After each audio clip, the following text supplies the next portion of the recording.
Hello student, मैं सनी पटेल आप सभी का कुमार क्लासेस के ऑनलाइन पोर्टल पे स्वागत करता हूं।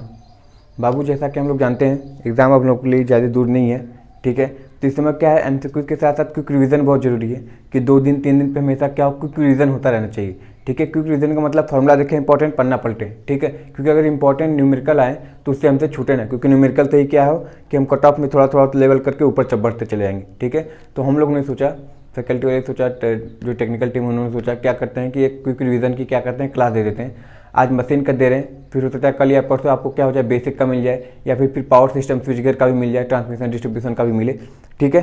तो हम लोग मशीन से स्टार्ट कर रहे हैं, क्योंकि मशीन ही से ज़्यादा क्वेश्चन उठाता है। तो मशीन से क्या करें, हम लोग क्विक रिवीजन स्टार्ट कर रहे हैं। बाबू, हम क्या करेंगे, जो थ्योरी वाली चीज़ें हम न्यूमेरिकली या फिर थ्योरेटिकली बोलते चले जाएंगे, और जो इंपॉर्टेंट फार्मूला है वो हम लिखते चले जाएंगे, ठीक है। आप लोगों को क्या करना है, इसको या तो नोट्स बना लीजिए, ठीक है, पेन और कॉपी साथ लेके बैठिए, या तो नोट्स बनाइए, या फिर इसका क्विक क्या कीजिए, स्क्रीनशॉट लेते रहिए, ठीक है। इससे हम लोग के टाइम की, अगर स्क्रीनशॉट लें तो बाद में चाहें तो कभी भी लिख सकते हैं, जिससे आपकी भी टाइम की बचत होगी। और क्विक रिवीजन का मतलब यही होता है कि क्विक रिवीजन, क्योंकि नोट्स बनाए होंगे, मगर अच्छी तरीके से फॉर्मूला बेस्ड न्यूमेरिकल बनाने में बहुत समय लगता है। तो इसीलिए क्या किया हम लोगों ने, खुद क्या किया कि क्विक रिवीजन आपको दे रहे हैं, ठीक है।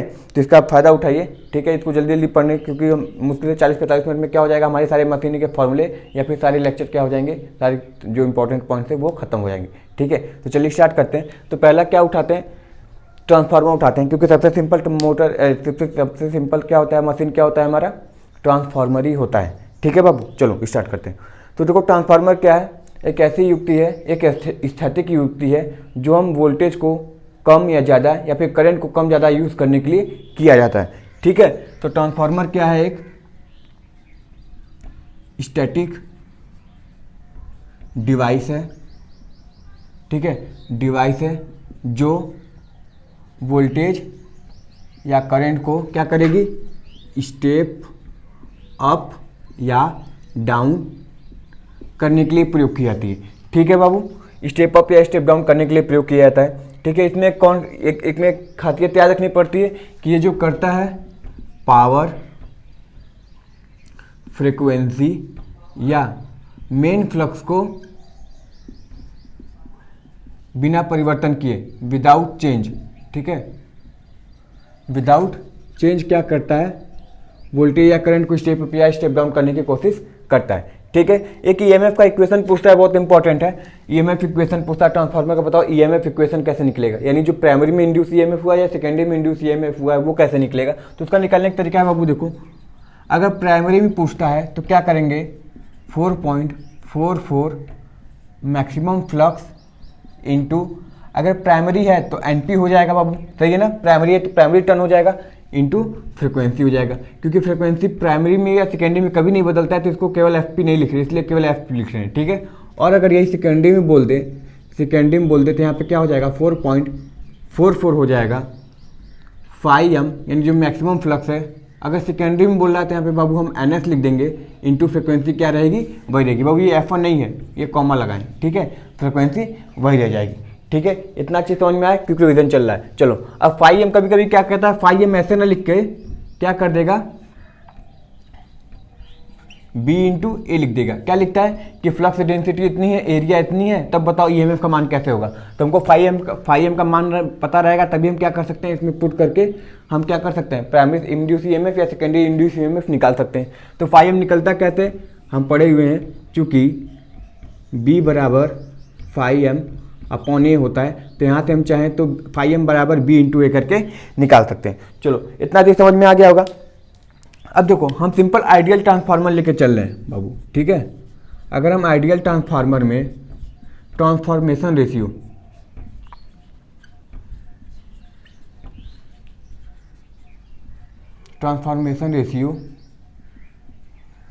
देखें तो क्या होगा, जिसको क्या करते हैं, कहीं ए पे भी दिखाते हैं और बहुत जगह के पे भी दिखाते हैं, के से, तो हम ए से दिखा रहे हैं, ठीक है बाबू। देखो, ट्रांसफॉर्मेशन रेशियो क्या होता है, स्टेप अप स्टेप डाउन का रेशियो, यानी किस रेशियो में स्टेप अप करेगा या किस रेशियो में स्टेप डाउन करेगा, वो किससे निकलता है, हमारा ट्रांसफॉर्मेशन रेशियो से निकलता है, जिसको हम किससे दिखाते हैं, ए से दिखाते हैं बाबू, ठीक है। छोटा लग रहा था बाबू, लैंडस्केप में करके थोड़ा रेजोल्यूशन बढ़ा लेना, ठीक है ना, ए से दिखाते हैं। तो ए बराबर क्या लिखते हैं, N1 अपॉन N2 बराबर I2 अपॉन I1 बराबर V1 upon V2 is equal to E1 upon E2 यही लगाते हैं। ठीक है बाबू, कहीं कहीं ऐसे भी दे देता है 1/8 दे देता है, ठीक है ना, या फिर कहीं कहीं एक सिंपल ए को भी लिखते हैं तो कभी कभी ऐसे देता है N2/N1 is equal to I1/I2 is equal to V2/V1 is equal to E2/E1। ठीक है बाबू, तो ये ऐसे भी निकाल सकते हैं और चाहें तो हम ऐसे भी निकाल सकते हैं, कोई दिक्कत वाली बात नहीं होगी। ठीक है बाबू, इसका प्रभाव जानते हो कहाँ पड़ता है? जब हम रेफर्ड वैल्यू देखते हैं तब वहाँ पे इसका प्रभाव पड़ता है कि के स्क्वायर से मल्टीप्लाई करना है कि डिवाइड करना है, क्योंकि ये ज़्यादा मायने रखता है कि जो R2 डैश ऐसे करके निकालते हैं कि R2 डैश बराबर प्लस R2 इंटू ए स्क्वायर होगा कि बटे ए स्क्वायर होगा, तो वहाँ पर डिपेंड करता है। यहाँ पे कुछ खास मतलब नहीं है, बस यहाँ पे रेशियो निकालने के लिए होता है। ठीक है, तो सिंपल निकल जाता है। ठीक है बाबू, इतना ये निकल जाता है। तो वहाँ पे रेफर्ड वैल्यू कितनी होगी उस पर डिपेंड करता है। ठीक है ना, चलो इतना एक क्लियर हो गया। अब यहाँ पे देखो क्या निकालते हैं, इतना ये चीज़ हमारा निकाल दिया, सिंपल चीज़ है। अब क्या देखते हैं इसमें, देखो लॉसेस निकालनी पड़ती हैं। ये तो हमारा सिंपल चल रहा है, कोई दिक्कत नहीं, चलने तो कोई दिक्कत नहीं। अब देखो जब लॉसेस निकालते हैं, इसको हटा देते हैं, इसको हटा दे रहे हैं ना, स्क्रीनशॉट लेना होगा तो ले लेना, देखो स्क्रीनशॉट लेना है तो ले लो।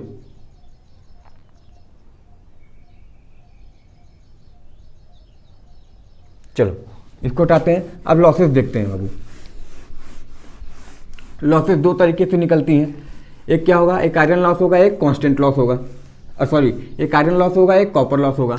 आयरन लॉस यानी जो कांस्टेंट लॉस होते हैं, कांस्टेंट लॉस में हमारे बहुत सारे लॉसेज आते हैं। मैकेनिकल लॉस होता है, hysteresis loss, eddy current loss, सारी चीज़ होते हैं। मगर ये क्या है, ट्रांसफार्मर है, स्टैटिक युक्ति है, तो इसमें क्या होगा, फ्रिक्शन, ये सब सारी चीज़ें मैकेनिकल लॉसेज नहीं होती हैं। ठीक है, तो अगर हम ओपन सर्किट लॉस देखें, जिससे लॉसेज निकालने के लिए, लॉसेज दो प्रकार की होंगी। एक क्या होगा, variable loss plus constant loss होता है। ठीक है, अच्छा देखो वेरिएबल लॉस निकालने के लिए क्या करते हैं हम, ऐसे दो खींच देते हैं ना, ज़्यादा जल्दी कवर होगा। चलो वेरिएबल लॉस किससे निकालते हैं, कॉपर लॉस से निकालते हैं।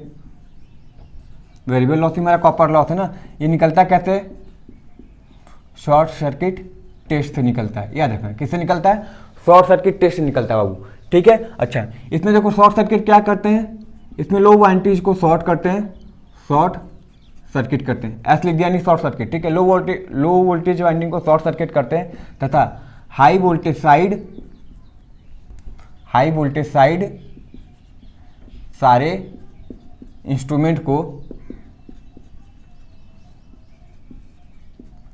को कनेक्ट करते हैं। ठीक है बाबू, तो इससे क्या निकलता है, हमारा कॉपर लॉस निकलता है। ठीक है, जो जनरली कैसे निकलता है, अगर प्राइमरी वाइंडिंग है तो I1 स्क्वायर हो जाएगा और सेकेंडरी निकालते हैं I1 स्क्वायर R1 स्क्वायर। और अगर ये प्राइमरी वाइंडिंग है, ठीक है, PW प्राइमरी वाइंडिंग, और अगर ये सेकेंडरी वाइंडिंग निकालते हैं तो क्या हो जाएगा, I2 स्क्वायर इंटू R2 ऐसे निकलता है। यहाँ पे जेड भी ले लेते हैं, क्योंकि जेड लेंगे तो क्या हो जाएगा, हमारा रिएक्टेंस भी आ जाएगा, जो वो भी क्या करता है, हीट जनरेट करता है। ठीक है, चलो यहाँ पे जेड लिख दी। अब यहीं अगर कांस्टेंट लॉस देखें तो कांस्टेंट लॉस यानी कांस्टेंट लॉस मतलब हमारा आयरन लॉस बाबू। ठीक है, कांस्टेंट लॉस यानी आयरन लॉस होता है। ये दो प्रकार के होते हैं, एडी करंट होगा, ठीक है, और क्या होगा, हिस्टेरिसिस लॉस होता है, दो होता है बाबू। ठीक है, इसको निकालते कहते हैं, इसको ओपन सर्किट टेस्ट से निकालते हैं, ओपन सर्किट टेस्ट से ज्ञात करते हैं। ठीक है, ओपन सर्किट टेस्ट से ज्ञात करते हैं। इसमें करते क्या है, देखो अब इसमें करेंगे क्या, हाई वोल्टेज को ओपन सर्किट करेंगे तथा लो वोल्टेज में क्या करेंगे, लो वोल्टेज में सारे इंस्ट्रूमेंट क्या करेंगे, कनेक्ट करेंगे। ठीक है, क्योंकि पूछता है कभी कभी, हम बस पूछते हैं कि ओपन शॉर्ट सर्किट टेस्ट तो हाई वोल्टेज देख लिए तो बस यही मारे थे, मगर उसमें कभी कभी ये भी क्वेश्चन पूछता है कि किस साइड में हम क्या करेंगे, सारे इंस्ट्रूमेंट को लगाते हैं। करंट कॉइल क्या होता है, सीरीज में होता है, पोटेंशियल कॉइल क्या होता है, लोड के पैरेलल में होता है, और जो वॉट मीटर होता है उसकी करंट कॉइल उसकी होती है, और पैरेलल में वॉट मीटर से पावर क्या निकालते हैं, को आयरन लॉस के लिए वॉट मीटर से क्या करते हैं, सारी वॉटेज निकालते हैं। ठीक है, चलो इतना हो गया। अब जब ये एडी करंट हिस्टैरिसीस लॉस हुआ है तो एडी करंट बराबर क्या होता है बाबू, अगर एडी करंट लॉस बराबर निकालना चाहें तो हमारा निकलता क्या है के ई, इसी तरह कुछ निकलता है ना,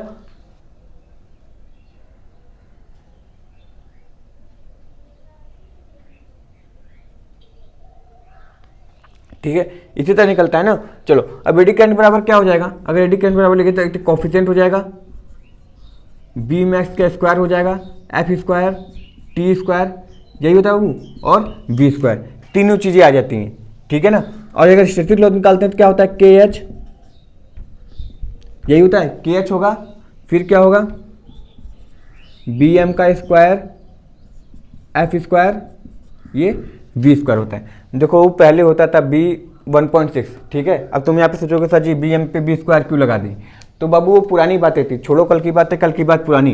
यानी जो हिस्टैरिसीस लॉस होता था पहले क्या होता था 1.6 होता था, अब क्या आने लगे हैं स्क्वायर के आने लगे हैं, ठीक है। देखो एग्जैक्ट अब तो यही होगा क्योंकि सारी चीज़ें जब बदल लेंगी तो इसका भी मान अब क्या होगा चेंज होकर आएगा, स्क्वायर में आने लगा है। पहले क्या होता था 1.6 पे आता था, अब ऐसी कहानी कोई नहीं है, ठीक है।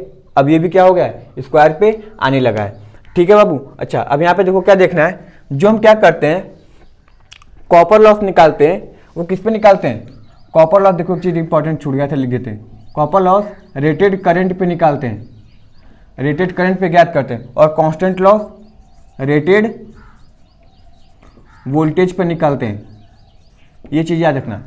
कॉपर लॉस जो होता है रेटेड करंट पे निकालते हैं, और कांस्टेंट लॉस जो होता है रेटेड वोल्टेज और फ्रिक्वेंसी पे निकालते हैं, ठीक है। इतना चीज़ याद रखना है, ठीक है बाबू। चलो इतना चीज़ अभी आयरन लॉस हो गया, तब इन लॉसेस की वजह से क्या होगा हमारे कुछ वोल्टेज रेगुलेशन भी होंगे, ठीक है ना। तो क्या करते हैं अब उन वोल्टेज रेगुलेशन को देख लेते हैं। तो वोल्टेज रेगुलेशन का फॉर्मूला सिंपल होता है क्या,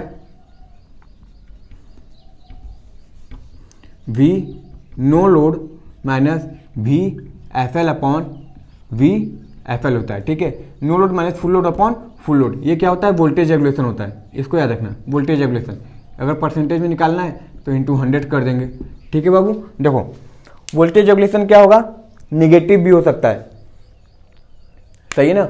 वोल्टेज रेगुलेशन चाहे तो हम क्या कर सकते हैं, निगेटिव भी कर सकते हैं या जीरो भी कर सकते हैं, मगर उसके लिए हमको क्या करना पड़ेगा, लीडिंग पावर फैक्टर वाले लोड को लगाना पड़ेगा, क्योंकि जो ट्रांसफार्मर का पावर फैक्टर है वो लोड पे डिपेंड करता है। तो इसको चाहे तो हम क्या कर सकते हैं, इसको अगर लीडिंग पावर फैक्टर का या फिर यूनिटी पावर फैक्टर का अगर हम लगा दें यहाँ पे क्या लोड लगा दें, तो इसकी वोल्टेज रेगुलेशन निगेटिव भी हो सकती है और जीरो भी हो सकती है, जो हमारे लिए क्या है अच्छी बात है। मगर ऐसा होता नहीं है, क्योंकि ये जो ये होता है अधिकतर किस पे काम करता है, ट्रांसफार्मर। ट्रांसफार्मर अधिकतर हमारा क्या 0.8 लैगिंग पर सामान्यतः कार्य करता है, ठीक है, सामान्यतः कार्य करता है, ठीक है। या देखो सामान्यतः इस पे कार्य करता है। देखो अब क्या होता है, निगेटिव कब होगा पॉजिटिव कब होगा, इसको लिखते हैं I2 R2 cos phi plus minus I2 X2 sine phi. देखो जब ये प्लस है तो किसके लिए होता है, लैगिंग के लिए होता है, याद रखना। प्लस किसके लिए, लैगिंग के लिए होता है। और जो माइनस दिखाते हैं यानी लैगिंग मतलब क्या, इंडक्टिव लोड, इंडक्टिव लोड। और जो माइनस होता है क्या होता है, कैपेसिटिव होता है, कैपेसिटिव लोड या फिर लीडिंग लोड के लिए ऐसा चलता रहता है, ठीक है। तो किसका फॉर्मूला है हमारा, वोल्टेज रेगुलेशन ज्ञात करने का फॉर्मूला होता है, ठीक है। चलो इतना देर समझ में आ गया, वोल्टेज रेगुलेशन हमारा यहाँ से कैलकुलेट हो जाएगा, कोई दिक्कत वाली बात नहीं है, ठीक है। चलो अच्छा अब यहाँ पे हो गया, अगर यहाँ पे हो गया, अब देखो यहाँ से अगर हम क्या करें, हम यहाँ से पावर फैक्टर निकालना चाहें, अगर यहाँ से पावर फैक्टर निकालना चाहें तो हमको पता है कि KVA 2 power upon apparent power,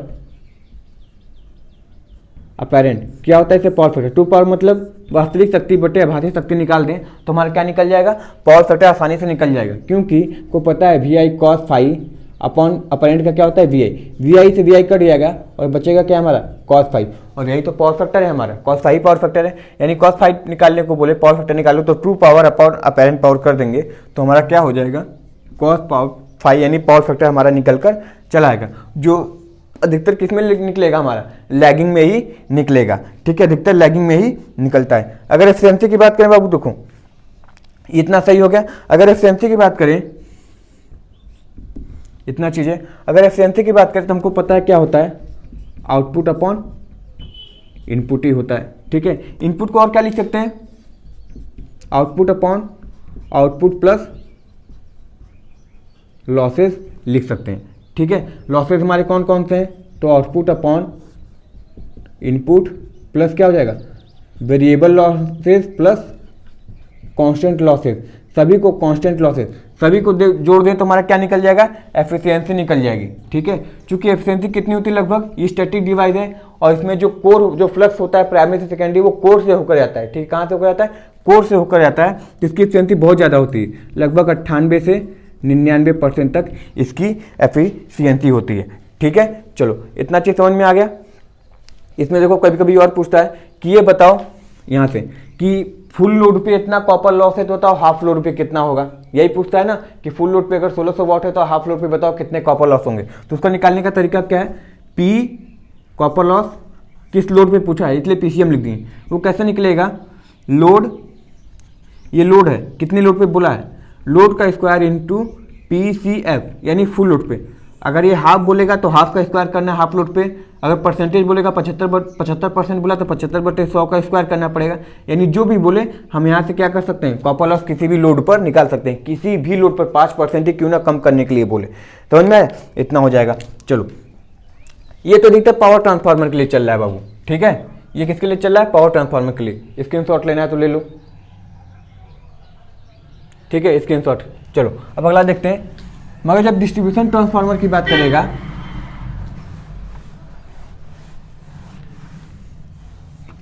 distribution transformer की बोलता है तो डिस्ट्रीब्यूशन ट्रांसफार्मर में ये एफिशिएंसी किसकी है, पावर ट्रांसफार्मर। याद रखना बाबू, कभी गलत मत करना। डिस्ट्रीब्यूशन ट्रांसफार्मर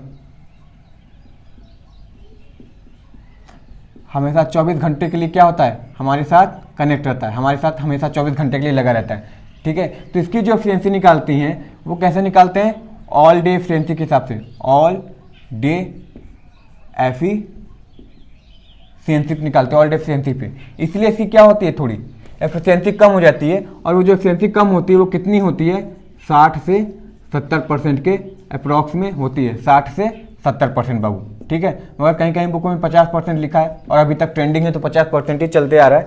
ठीक है, तो 50% तक होता है। ठीक है, अगर इसकी यूनिट की बात करें बाबू तो यूनिट क्या होता है,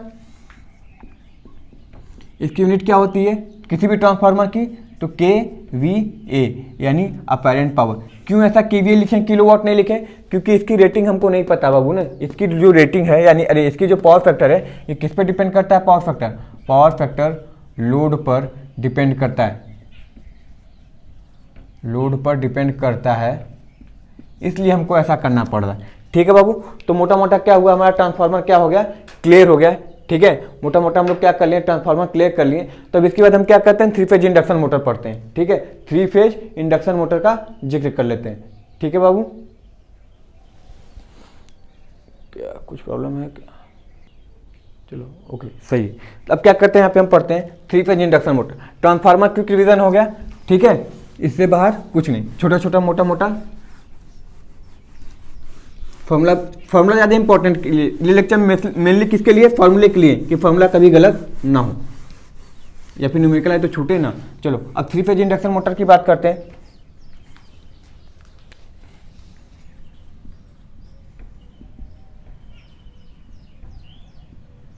थ्री फेज इंडक्शन मोटर। ठीक है बाबू, ये भी सिंपल क्या है, ट्रांसफार्मर ही है।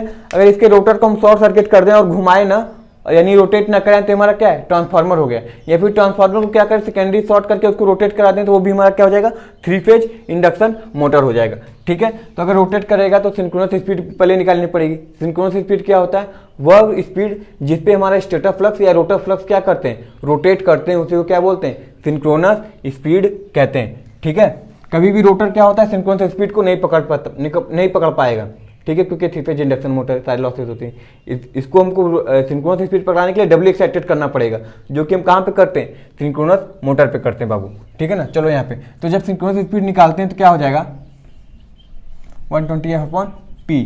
मगर फ्लक्स हमेशा सिंक्रोनस स्पीड पे घूमता है, याद रखना। ठीक है, 120F/P, जहाँ पे F क्या है हमारा फ्रीक्वेंसी है और P क्या है हमारा पोल है, याद रखना। फ्रीक्वेंसी क्या है, पोल है, यानी पोल की संख्या बड़ा होगा तो फ्रीक्वेंसी स्पीड घटेगा, फ्रीक्वेंसी बड़ा होगा तो फ्रीक्वेंसी स्पीड बढ़ेगा। ये चीज़ याद रखना है, ठीक है बाबू। चलो NS बराबर 120F/P हो जाता है, ठीक है। मगर ये क्या होता है कि स्लिप होती है, स्लिप, ठीक है, विस्थापन जिसको बोलते हैं स्लिप। स्लिप क्या होता है कि स्टेटर के फ्लक्स और रोटर में कितने स्पीड का अंतर आ रहा है उसी को स्लिप बोलते हैं। तो स्लिप बराबर क्या होता है, NS माइनस NR होता है। यही क्या होता है हमारा बेसिकली स्पीड होता है कि सिंक्रोनस स्पीड और जो रोटर घूम रहा है उसके बीच में कितने का अंतर है उसी को स्लिप बोलते हैं। और परसेंटेज में निकालना होता है तो क्या करते हैं, स्लिप परसेंटेज निकालने का फॉर्मूला क्या होता है, NS माइनस NR/NS इंटू 100 से क्या कर देते हैं, हम स्लिप निकाल लेते हैं बाबू, ठीक है ना। चलो इससे क्या होता है, हम स्लिप निकाल लेते हैं। एक पूछता है बहुत बार स्लिप निकालने का तरीका, चलो क्लियर हो गया, इतना कोई दिक्कत नहीं। अब देखो इंपॉर्टेंट 3 फेज इंडक्शन मोटर में क्या क्या बस पूछता है फॉर्मूला, वो सब लेके चल रहे हैं, इतना ही समझ में आ गया।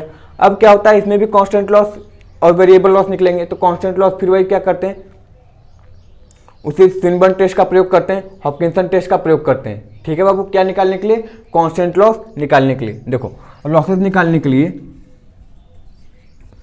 लॉसेस निकालने के लिए, ठीक है, सॉरी वो तो डिसिम चला जाएगा ना, सिनबर्न हॉपकिंसन।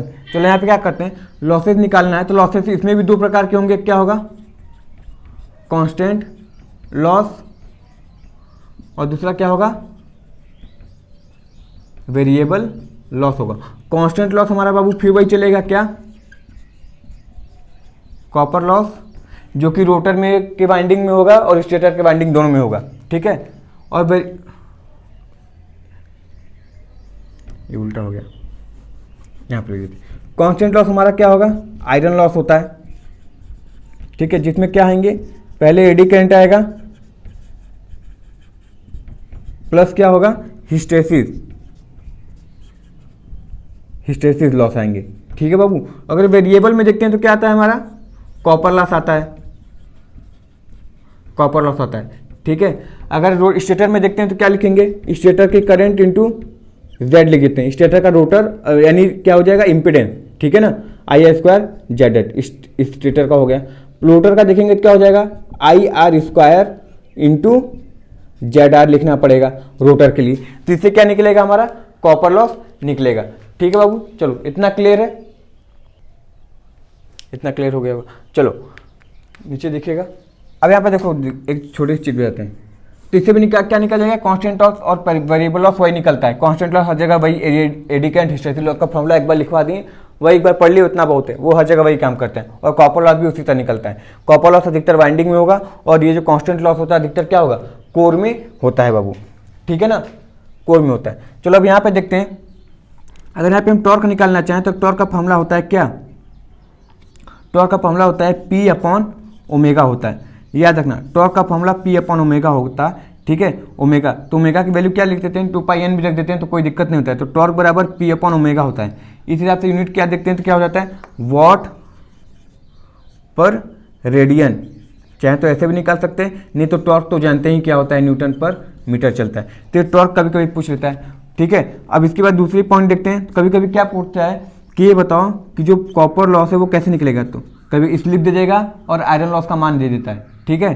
Power iron loss. तो कैसे निकालते हैं, SPG, यही है। तो कॉपर लॉस निकालने के लिए SPG का प्रयोग करते हैं, समझ में आए। और अगर मैकेनिकल निकालना पड़ता है, मैकेनिकल पावर निकालना पड़ता है तो PMD क्या लिखते हैं, 1 - SPG, ठीक है। ये मैकेनिकल जब पावर कितना डेवलप हुआ है ये निकालने के लिए इसका प्रयोग करते हैं, ठीक है। चलो इतनी सारी चीज़ें यहाँ तक क्लियर हो गई। अब देखो दोष भी 2 प्रकार की होती हैं, इसमें एक दोष आता है बाबू, ठीक है, इतना क्लियर हो गया। PMD 1 - SPG हो गया। ये देखो पावर मैकेनिकल डेवलप टॉर्क है और ये कॉपर लॉस निकालने का तरीका है। ये टॉर्क बराबर P/ω है, न्यूटन पर मीटर, या फिर यहाँ से देखेंगे तो वॉट रेडियन पर सेकेंड, रेडियन पर सेकेंड, यहाँ से निकल गया। इतना चीज़ न्यूमेरिकल यहीं से पूछा जाता है अधिकतर, ठीक है। 3 फेज इंडक्शन मोटर की बात करें, अब आगे जाएंगे तो हमारा 2 प्रकार की होती हैं, क्या, लॉसेज होती हैं, अर्गन लॉसेज क्या होते हैं, कमियाँ आती हैं, जिसको क्या बोलते हैं, स्कॉगिंग बोलते हैं, क्रॉलिंग बोलते हैं। क्रॉलिंग क्या होता है, किसके कारण जनरेट होता है, हार्मोनिक्स के कारण जनरेट होता है, हार्मोनिक्स के कारण जनरेट होता है, ठीक है। 6n ± 1, अगर यहाँ पे अगर 1 कर देते हैं, ठीक है, अगर यहाँ पे मान लीजिए 1 हो गया तो यहाँ पे क्या करते हैं, एक बार प्लस आएगा तो फिफ्थ हार्मोनिक्स आ जाएगा, जब माइनस करेंगे तो 6 - 1 तो फिफ्थ हार्मोनिक्स आ जाएगा, और जब +1 करेंगे तो क्या हो जाएगा, seventh harmonics.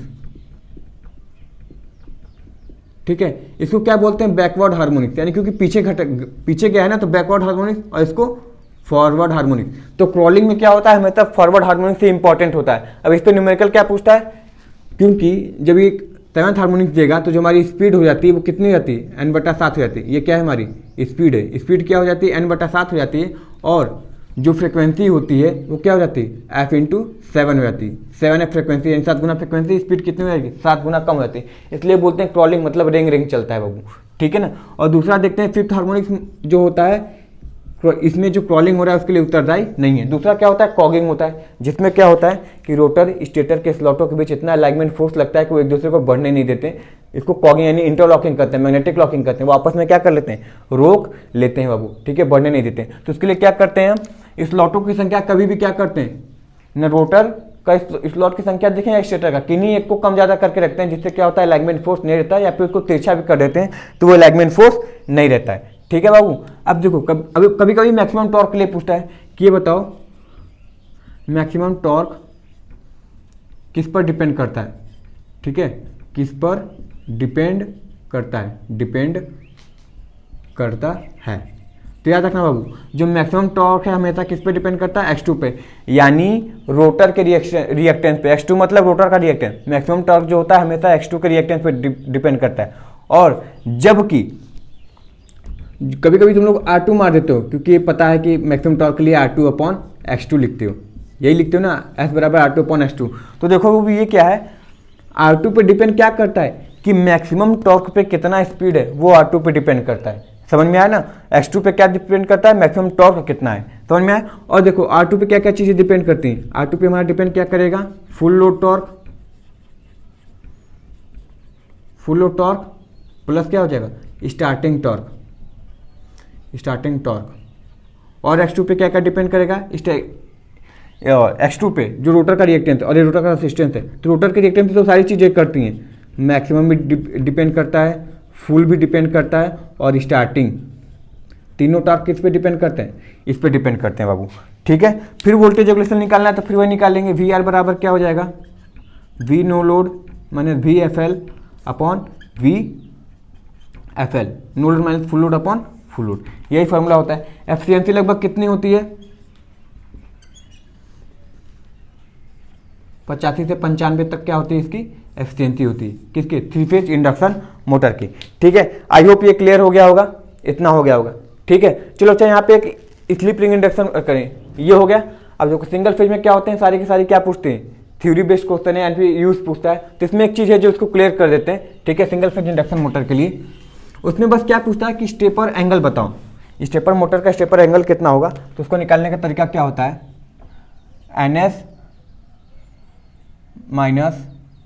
NS into NR upon NS minus NR into 100, ये स्टेपर एंगल निकालने का फॉर्मूला होता है। स्टेपर एंगल निकालने का फॉर्मूला बस ये होता है, NS into NR upon NS minus NR, यही निकालें। ये स्टेटर टीथ है, ये रोटर टीथ है, ये स्टेटर टीथ है, ये रोटर टीथ है, दिया रहेगा कि इतना स्टेटर है या फिर स्लॉट दिया रहेगा, जो भी दिया रहेगा इस हिसाब से हम क्या करते हैं, निकाल लेते हैं बाबू।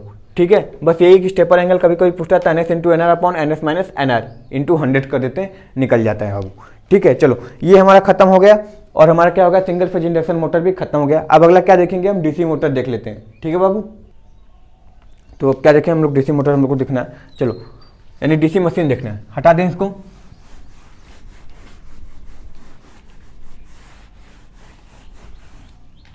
कंपेयर करके लिखवा दें, DC मशीन एक ही बार में खत्म हो जाएगा बाबू।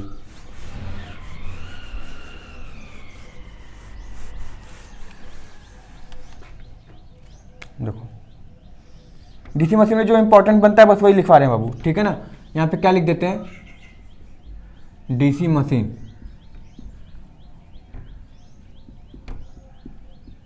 आप लोग चाहें तो क्या करते हैं, पॉज करके भी क्या कर सकते हैं, स्क्रीनशॉट ले सकते हैं बाबू। ठीक है ना, कोई दिक्कत वाली बात नहीं है। चलो अब यहाँ पे पहले क्या देख लेते हैं, DC मोटर और यहाँ पे DC जनरेटर। ठीक है। चलो डीसी मोटर का क्या होता है, बैक ईएमएफ निकलता है। कि हम जानते हैं डीसी मोटर ऐसा मोटर होता है, क्या होता है कि जिसमें सप्लाई किसका देते हैं, डीसी, और हमको जानते हैं कि आर्मेचर रिएक्शन जो होना है या फिर जो आर्मेचर में जो ईएमएफ इंड्यूस होना है वो एसी कारण ही होगा, क्योंकि फैराडे लॉ ने यही बोला था कि जब तक फ्लक्स में वेरिएशन होगा तब तक इंड्यूस ईएमएफ नहीं हो सकता, ठीक है, या फिर कोई फोर्स टॉर्क या डेवलप नहीं हो सकता। तो उसके लिए क्या करते हैं, डीसी मोटर में फोर्स जो डेवलप होता है वो बराबर होता है BIL साइन थीटा के होता है, ठीक है। अब यहाँ पे फोर्स की हमको जरूरत पड़ती है कंडक्टर को घुमाने के लिए, रोटर को घुमाने के लिए, शाफ्ट को घुमाने के लिए, इसलिए फोर्स की जरूरत पड़ती है। यहाँ पे किसकी जरूरत है, हमको ईएमएफ की जरूरत पड़ेगी। तो ईएमएफ बराबर क्या होता है, BLV साइन थीटा। ये फ्लक्स और कंडक्टर के बीच में कितना एंगल है, ये किस वेग से चल रहा है, उसमें करंट कितनी है, और ये क्या है हमारा फ्लक्स डेंसिटी। फ्लक्स डेंसिटी बहुत ज़्यादा इंपॉर्टेंट चीज़ है वहाँ पर। इसी तरह ये क्या है, लेंथ की वो लेंथ है, इसमें कितना करंट होगा, ठीक है, और ये कितनी फ्लक्स डेंसिटी उस पर, और ये कंडक्टर और फ्लक्स के बीच का कोण है बाबू, ठीक है ना। चलो अब यहाँ पर बैक ईएमएफ कभी कभी निकलता है, क्योंकि हम चाहते नहीं, मगर क्या होता है बैक ईएमएफ निकल जाता है। ये बैक ईएमएफ की हमको जरूरत नहीं बाबू, ये बेकार चीज़ है, इसलिए इसको क्या बोलते हैं, बैक बोल दिए। तुम्हारी जरूरत नहीं, मगर तुम आ गए हो तो चलो आगे, तो कोई दिक्कत नहीं। तो निकलता कहते हैं वही कार्य है P5ZN/60 यही से निकलेगा। और यहाँ पे EG तो हमारी इंपॉर्टेंट चीज़ है ना, तो EG बराबर क्या होता है P5ZN/60A, ये निकल जाता है EG, इसका मान निकल जाता है। यहाँ पे पोल हो जाएगा, फ्लक्स हो जाएगा, नंबर ऑफ कंडक्टर हो जाएगा, और ये रोटेशन हो जाएगा RPM, और ये क्या है, समानांतर पथों की संख्या है। सिमिलरली उसमें सारी चीज़ें वही चलती हैं बाबू, ठीक है। चलो अब जब इतना चीज़ ये हो जाएगा, हमको पता है इसमें दो प्रकार की वाइंडिंग अधिकतर करते हैं, एक क्या होता है लैप वाइंडिंग, दूसरी वेव वाइंडिंग। इसमें भी क्या करते हैं, लैप वाइंडिंग वेव वाइंडिंग करते हैं। तो लैप में क्या हो जाता है, A बराबर P हो जाता है। इसका प्रयोग क्यों करते हैं, हाई करंट लो वोल्टेज के लिए करते हैं, हाई करंट लो वोल्टेज के लिए। और यहाँ पे क्या हो जाता है A बराबर 2, इसका प्रयोग हाई वोल्टेज लो करंट के लिए, इसलिए लैप वाइंडिंग का प्रयोग वहीं करते हैं जहाँ हमको वेल्डिंग की जरूरत होती है, ठीक है, वहाँ पे। और यहाँ पे भी वही हो जाएगा, A बराबर P हो जाएगा, यहाँ पे A बराबर 2 हो जाता है, ठीक है। इसमें ब्रश की संख्या कितनी होगी बाबू, इसमें ब्रश की संख्या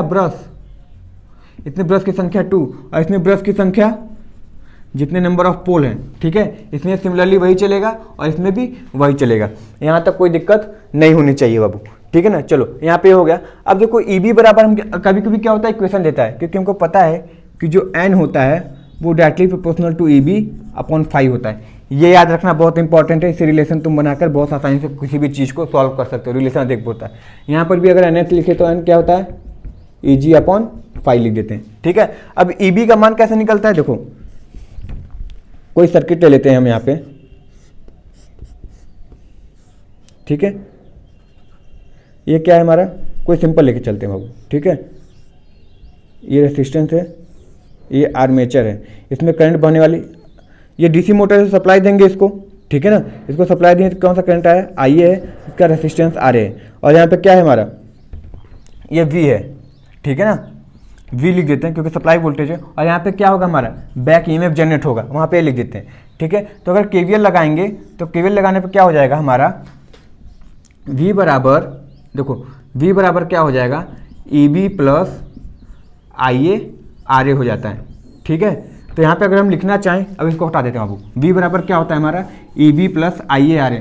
तो अगर हम लिखना चाहें तो N directly proportional to EB बराबर क्या हो जाएगा बाबू, यहाँ से EB निकालना चाहें तो V माइनस IA RA हो जाता है, ठीक है ना।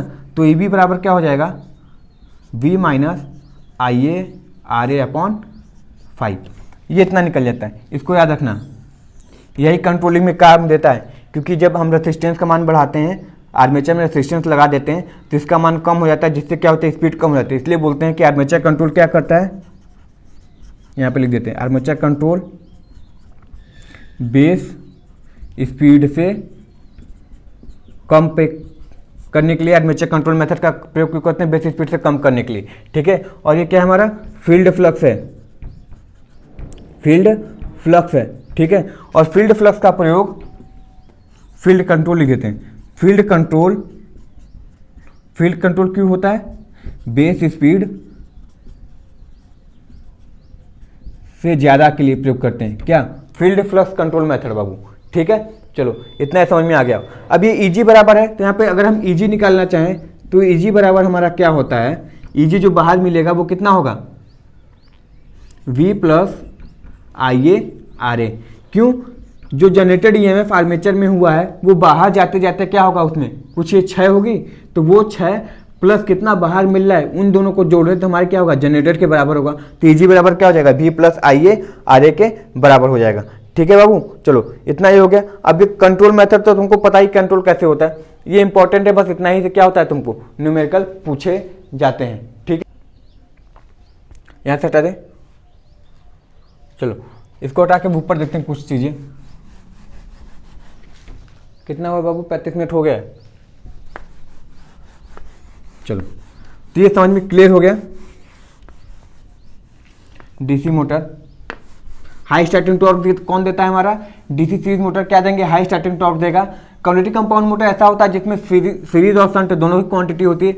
डिफरेंशियल कंपाउंड जनरेटर का प्रयोग अधिकतर हम डिफरेंशियल कंपाउंड जनरेटर का प्रयोग अधिकतर हम काम करते हैं आर्क वेल्डिंग में किया जाता है। अगर कांस्टेंट फ्लक्स कांस्टेंट वोल्टेज की जरूरत है जैसे बैटरी चार्जिंग में, तो उन सब जगहों पे हम क्या प्रयोग करते हैं, डीसी शंट जनरेटर प्रयोग करते हैं। कंपाउंड जनरेटर सब क्या होते हैं जिनमें दोनों की क्वांटिटी होती है, आप चाहें तो वेरिएबल भी ले सकते हैं या फिर कांस्टेंट, दोनों वो दे सकता है। ठीक है बाबू, चलो ये तो था हमारा डीसी मशीन। अब क्या देखते हैं हम, सिंक्रोनस मशीन देखते हैं। क्या देखते हैं, सिंक्रोनस मशीन देखते हैं बाबू। ठीक है ना, ये लास्ट है सिंक्रोनस मशीन।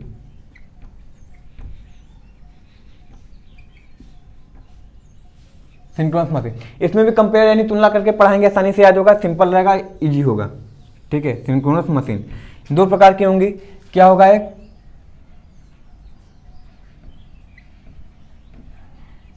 सिंक्रोनस जनरेटर होगा जिसको क्या बोलते हैं हम अपनी भाषा में अल्टरनेटर बोलते हैं, और ये क्या होगा,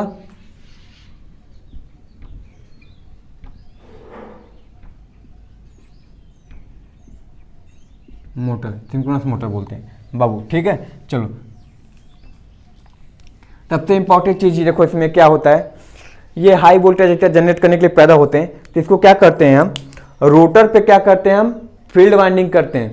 ठीक है बाबू, रोटर पे फील्ड वाइंडिंग करते हैं। क्यों करने का कारण क्या होता है, इससे क्या होता है, एक्सपोजर हो रहा है ना, इससे देखो, इससे क्या होता है कि हमारी जो होती है फील्ड वाइंडिंग करने से हाई वोल्टेज पे क्या होता है, ज़्यादा इंसुलेशन की जरूरत पड़ती है। ठीक है, तो क्या करते हैं, जो स्टेटर पे रहता है, जो रोटर पे लाते हैं फील्ड वाइंडिंग, तो फील्ड वाइंडिंग क्या होती है, थोड़ी हल्की होती है, तो उसको रोटर पे कर देते हैं क्योंकि हमको अधिक स्पीड, क्योंकि सिंक्रोनस स्पीड चाहिए, पहला चीज। और दूसरा चीज क्या होता है, इससे क्या होता है, इंसुलेशन की जो जरूरत होती है वो भी कम हो जाता है। इसलिए जो फील्ड वाइंडिंग है वो रोटर पे करते हैं और जो आर्मेचर वाइंडिंग है वो स्टेटर पे कहते हैं। पहला चीज ये हो गया। दूसरी चीज क्या होता है, इसको डबली एक्साइटेड मोटर कहते हैं, डबली एक्साइटेड, इसको जनरेटर बोल देंगे, डबली एक्साइटेड जनरेटर, और इसको डबली एक्साइटेड मोटर कहते हैं। क्यों ऐसा कहते हैं, क्योंकि स्टेटर पे हम क्या देते हैं, स्टेटर पे हम क्या देते हैं, एसी देते हैं, और रोटर पे डीसी देते हैं। ठीक है, जो 110 वोल्ट के लगभग होता है, कितना, 110 वोल्ट के लगभग होता है। सेम काम कहाँ करते हैं, यहाँ पे भी करते हैं, स्टेटर पे एसी देते हैं और रोटर पर क्या करते हैं हम, डीसी देते हैं। वही कितना होता है, 110 वोल्ट होता है। ये पहला चीज हो गया। क्यों देते हैं, देखो शुरुआत में क्या होता है, सिंक्रोनस जनरेटर शॉर्ट होता है या मोटर शॉर्ट रहता है। ठीक है, शॉर्ट रहेगा, इंडक्शन मोटर की तरह स्टार्ट करते हैं, शॉर्ट रहेगा जब 70 से 75% स्पीड पकड़ लेगा।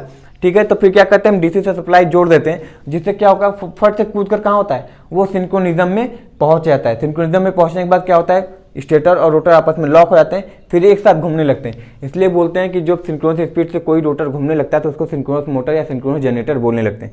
तो सिंक्रोनस स्पीड यानी स्टेटर के साथ क्या हो गया, लॉक हो गया, तो जितने स्पीड से उसका फ्लक्स घूम रहा है उतने ही फ्लक्स से वो क्या होता है, फिर उसका रोटर घूमने लगता है। तो यही फायदा कहाँ पे हो जाता है, उसको सिंक्रोनिज्म में ले जाने के लिए यही उसको फायदे में मिल जाता है बाबू। ठीक है ना, चलो इतना ये हो गया। देखो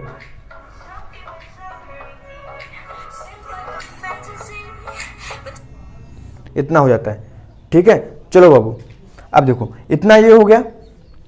अब आगे देखिए, देखो क्या होता है। अब यहाँ पे देखो एक्साइटेशन देते हैं। देखो सिंक्रोनस मोटर या मशीन का यही फायदा है कि हम चाहें तो इसको लीडिंग, लैगिंग या यूनिटी किसी पर भी दौड़ा सकते हैं, ये दौड़ेगा, कोई प्रॉब्लम वाली बात नहीं, कोई दिक्कत वाली बात नहीं है। ठीक है, देखो जो इंपॉर्टेंट है वही लेके चल रहे हैं, बेफालतू का भी नहीं पढ़ना है। ठीक है, क्योंकि एक्साइटेशन था देख पूछता है। तो देखो होता क्या है, अगर यूनिटी एक्साइटेड है, ठीक है, या फिर इसको सिंपल लिखते हैं, अगर ये क्या है, यूनिटी पावर फैक्टर है, यूनिटी पावर फैक्टर है, ठीक है, तो आर्मेचर रिएक्शन कैसा होगा, क्रॉस मैग्नेटाइजिंग बाबू, क्रॉस मैग्नेटाइजिंग होगा। ठीक है, इसको याद रखना, क्या होगा, cross magnetising, unity power factor पे क्रॉस मैग्नेटाइजिंग होगा। ठीक है, ठीक है बाबू, क्या होगा, क्रॉस मैग्नेट, इसको साइलेंट कर देते हैं, चलो क्रॉस मैग्नेटाइजिंग हो जाएगा, समझ में आया, क्रॉस मैग्नेटाइजिंग हो गया। और यहाँ पे क्या होता है, जो एक्साइटेशन है वो किसके बराबर हो जाता है, V के, जो एक्साइटेशन होता है वो V के बराबर होता है, ज़्यादा नहीं होता है यूनिटी पावर फैक्टर पे। किसके लिए, सिंक्रोनस जनरेटर के लिए। अब देखो अगर ये लीडिंग पे होगा तो क्या होगा, लीडिंग पावर फैक्टर पे क्या होगा, ये लीडिंग पावर फैक्टर पे क्या होगा, ये लीडिंग पावर फैक्टर पे ये क्या हो जाएगा, डीमैग्नेटाइज हो जाएगा, सॉरी ये मैग्नेटाइज हो जाएगा।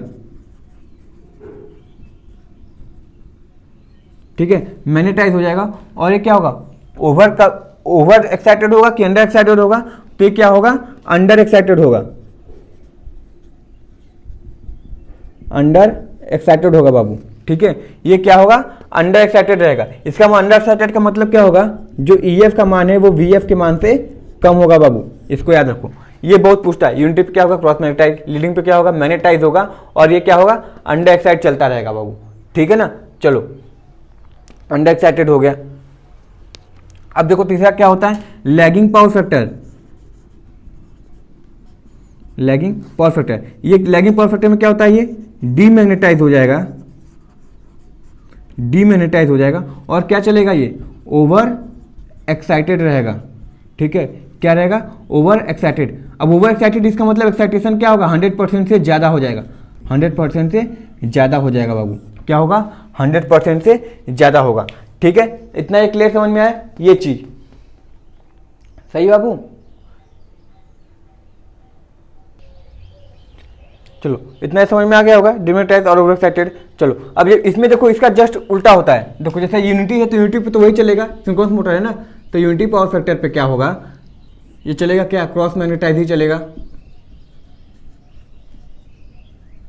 क्रॉस मैग्नेटाइज चलता है बाबू। ठीक है, फिर वही चलता है EF VF के बराबर। इसको क्या बोलते हैं, क्रिटिकली, इसको क्रिटिकली एक्साइटेड भी बोलते हैं, क्रिटिकली एक्साइटेड भी बोलते हैं। चलो अब ये लीडिंग आता है, जब ये लीडिंग पावर फैक्टर आता है तो ये कितना हो जाता है, डीमैग्नेटाइज हो जाता है। जस्ट इसका उल्टा, यहाँ पे मैग्नेटाइज है तो यहाँ पे क्या हो जाएगा, डीमैग्नेटाइज, डीमैग्नेटाइज, जिसको क्या बोलते हैं, over excited, over excited motor, over excited. ठीक है, ओवर एक्साइटेड हो जाता है। इसमें क्या होता है, EF का मान VF के मान से ज़्यादा हो जाता है। ठीक है, और अगर लैगिंग की बात करें, लैगिंग पावर फैक्टर, तो क्या हो जाता है, मैग्नेटाइज हो जाता है, मैग्नेटाइज हो जाता है, और ये अंडर एक्साइटेड होता है बाबू, अंडर एक्साइटेड होता है। इसमें क्या होता है, EF का मान VF के मान से कम हो जाता है। देखो वो अधिकतर हम सिंक्रोनस मोटर का प्रयोग क्यों करते हैं, पावर फैक्टर इंप्रूवमेंट के लिए, क्योंकि इतना भद्दा या इतना बेकार मोटर है ना कि इसकी स्टार्टिंग टॉर्क जीरो होती है बाबू। क्या होता है, स्टार्टिंग टॉर्क जीरो होता है, तो इसका काम बस एक ही तरह ले सकते हैं, पावर फैक्टर इंप्रूवमेंट में ले सकते हैं। ठीक है, तो पावर फैक्टर इंप्रूवमेंट पे कब लेते हैं, ओवर एक्साइटेड मोड में चलाएं, प्लस यांत्रिक, अरे करें यांत्रिक, मैकेनिकल लोड क्या हो, शून्य हो, मैकेनिकल लोड ना हो, तब उस जगह पे इसका प्रयोग करते हैं बाबू। ठीक है ना, चलो यहाँ पे हो गया, इसको हटा देते हैं, सिंक्रोनस मोटर। अच्छा, सिंक्रोनस स्पीड कैसे निकलता है, NS बराबर 120 F/P। ठीक है, NS बराबर 120 F/P होता है। ठीक है, चलो सिंक्रोनस मोटर अब यहीं पे देखो, अभी इसलिए लिखा है क्योंकि तुलना करके बस यही करना था, समझ में आया बाबू। चलो यहाँ से अब एक चीज़ और देख लेते हैं, इसको हटा दें, स्क्रीनशॉट ले लेना पॉज करके। ठीक है, अब यहाँ पे एक तो V कर्व देख लेते हैं, V कर्व किसके किसके बीच में ड्रॉ किया जाता है, फील्ड करंट और आर्मेचर करंट के, IA बनता कैसे है, ये बनता है, हमको याद है, जिसको पूछता है क्या, ये यूनिटी है, ये एक्साइटेशन अगर बढ़ा रहे हैं, ठीक है, 100% एक्साइटेशन से ज़्यादा है और ये 100% एक्साइटेशन से कम है, तो ये क्या हो जाएगा, लैगिंग हो जाएगा बाबू। ठीक है, ये किसके लिए चल रहा है, मोटर के लिए चल रहा है, ये जनरेटर मत समझ लेना। ठीक है, तो लीडिंग में भी जाता है, अगर एक्साइटेशन बढ़ाते हैं तो लीडिंग में जाता है, तब भी क्या होता है, IA का मान, सॉरी यहाँ पे हो गया, ये IF हो जाएगा और ये IA हो जाएगा।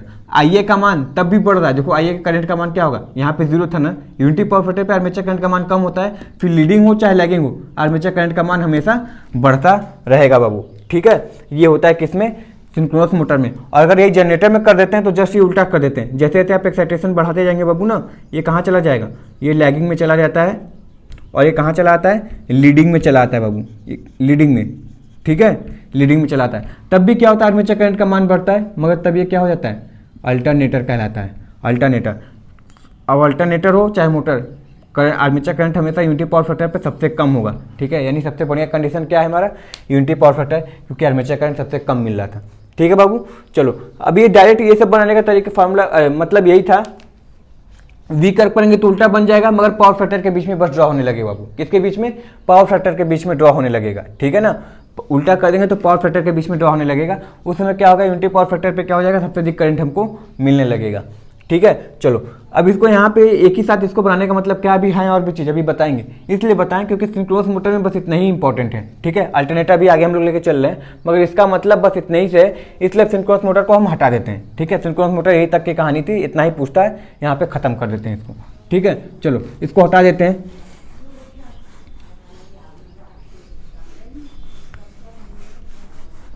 क्विक रिवीजन यानी इंपॉर्टेंट चीज़ है बस। ठीक है ना, चलो अब यहाँ पे हो गया, तो यहाँ इसमें भी कभी कभी अल्टरनेटर की स्पीड पूछेगा तो क्या लिखेंगे, NS बराबर 120 F/P होता है बाबू। ठीक है, NS बराबर 120 F/P, ये 11 kV जनरेट करता है। इसमें स्लिप रिंग की संख्या कितनी होती है, 2 स्लिप रिंग लगते हैं, स्लिप रिंग बनी होती है फॉस्फोर ब्रांच की, और ये 3 फेज इंडक्शन मोटर में 3 स्लिप रिंग लगे होते हैं, R/B slip ring.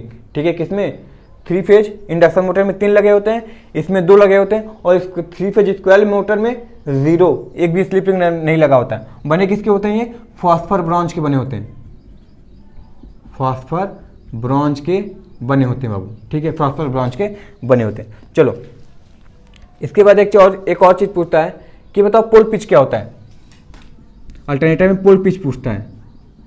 Pole pitch का मतलब बताए थे, परस्पर 2 N और S के बीच की दूरी क्या होती है, पोल पिच कहलाती है बाबू। ठीक है, तो पोल पिच बराबर क्या होती है, number of slot upon number of slot upon number of 47, अच्छा ठीक है 47 मिनट हो गया ना, हाँ, number of slot upon number of pole होता है बाबू, number of slot upon number of pole. ये क्या होता है, पोल पिच निकालने का तरीका होता है। पोल पिच निकालना किस तरीके से निकालेंगे, नंबर ऑफ स्लॉट बटे नंबर ऑफ पोल, यानी स्लॉटों की संख्या बटे पोलों की संख्या के बराबर होता है। ठीक है, चलो यहाँ पे निकल गया ये। एक होता है क्या, इसको निकालने के बाद एक पूछता है पिच फैक्टर क्या होता है, पिच फैक्टर कभी कभी कॉइल फैक्टर या पी कैसी बोलता है ना, कॉइल फैक्टर, तो इसको निकालने के तरीके क्या होता है, cos α/2 होता है। ठीक है, cos α/2, ये याद रखना है, cos α/2 कभी कभी पूछता है। ठीक है, KP दिखाते हैं, KP पिच फैक्टर पूछा है ना, cos α/2 होता है। ठीक है, ये cos α/2 है, ये अल्फा क्या होता है, यहाँ पे जो एंगल उल्टा लिखते हैं, स्लॉट का एंगल होता है बाबू। ठीक है, स्लॉट का एंगल होता है। ठीक है, क्या होता है ये, अल्फा स्लॉट का एंगल होता है। इतना चीज जब हो जाता है तो फिर इसके बाद क्या होता है, अब देखो यहाँ पे क्या होता है कि अल्फा बराबर क्या होता है, 180/n होता है, 180/n। n क्या है यहाँ पे, हार्मोनिक्स की संख्या है, हार्मोनिक्स। देखो कभी कभी सवाल पूछता है कि बताओ 5th हार्मोनिक्स होगा तो ये स्लॉट एंगल का मान कितना होगा, 5वां हार्मोनिक्स होने पे स्लॉट एंगल का मान कितना होगा, 7वां होने पे स्लॉट एंगल का मान कितना होगा। तो इससे करके क्या कर सकते हैं हम, स्लॉट एंगल का मान हार्मोनिक्स पे निकाल सकते हैं बाबू। ये 180 डिग्री। ठीक है बाबू, इतना चीज समझ में आया। चलो अब आगे देखते हैं।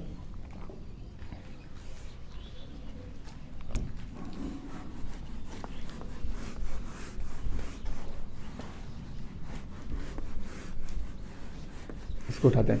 देखो कभी कभी थ्योरम पूछता है कि बताओ पिच फैक्टर बराबर क्या होता है, कभी कभी थ्योरम पूछेगा तो क्या लिखते हैं, पिच फैक्टर बराबर induce voltage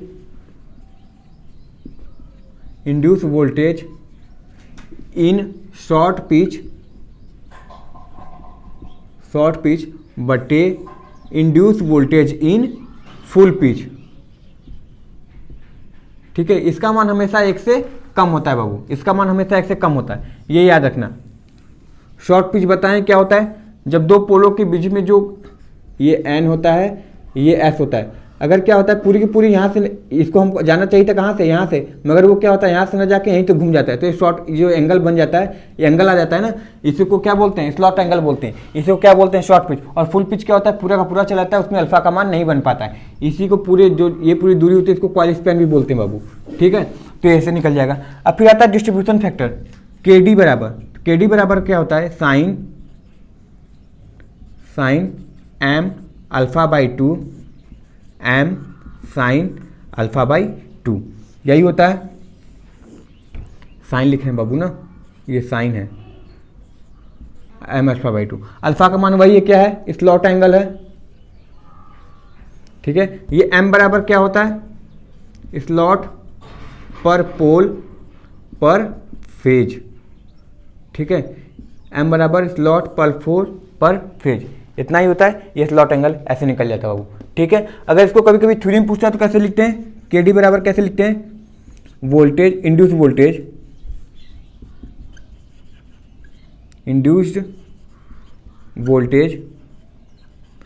in distributed winding upon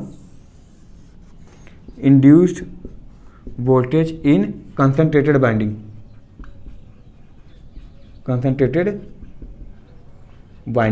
ठीक है बाबू। अभी डिस्ट्रीब्यूटेड कंसंट्रेटेड का समय समझने का नहीं है, क्योंकि रीजन में मतलब कि 45 से 50 मिनट में पूरा क्वेश्चन सॉल्व हो जाए। ठीक है बाबू, चलो ये उतना है। इसका भी मान के डी का भी मान क्या होता है, 1 से कम ही होता है। ठीक है, चलो अब एकदम लास्ट चीज बता रहे हैं जो सबसे ज्यादा इंपॉर्टेंट है, अधिकतर पूछा जाता है, और वो क्या पूछा जाता है वो लिख देते हैं। अब इतना पढ़ लिए ना, अब इससे अधिक कम पूछा जाता है, यानी ना के बराबर पूछा जाता है भी तो सिलेबस में नहीं है, तुम लोग को जरूरत नहीं। तुम जो लिखते हैं ईएमएफ लिखते हैं वो क्या होता है, 4.44 केपी केडी टीपीएच। ठीक है, केपी क्या होता है, केपी केडी टीपीएच, और जो 5M और ये फ्रिक्वेंसी, इन सब सारी चीज़ों पे क्या होता है, डिपेंड करता है हमारा क्या, अल्टरनेटर का इक्वेशन होता है। ठीक है, इतना चीज़ हो गया, इंपॉर्टेंट है, समझ में आया, ये वोल्ट में हो जाएगा। और एक लास्ट चीज पूछता है कि फाइव बराबर क्या होता है, जो मैकेनिकल निकालते हैं, तो फाइव बराबर 2πe अपॉन पी होता है बाबू। ठीक है, 2πm अपॉन पी होता है, समझ में आया। ये सारी चीज़ें क्या है, इंपॉर्टेंट है, और इतना पूछा जाता है। वोल्टेज रेगुलेशन निकालने का तरीका फिर वही निकाल देंगे। वोल्टेज रेगुलेशन बराबर क्या हो जाएगा, VNL minus VFL upon VFL होता है। ठीक है, देखो एफिशिएंसी एक जगह निकाल दें तो बार बार नहीं निकालना है। एफिशिएंसी निकालने का वही तरीका है, no load output upon input, और इनपुट में क्या है, सारे लॉसेज, यानी copper losses, variable losses, copper losses, variable constant losses, variation losses, variable losses, वो हमेशा वही चलेगा, वो बदलेगा नहीं।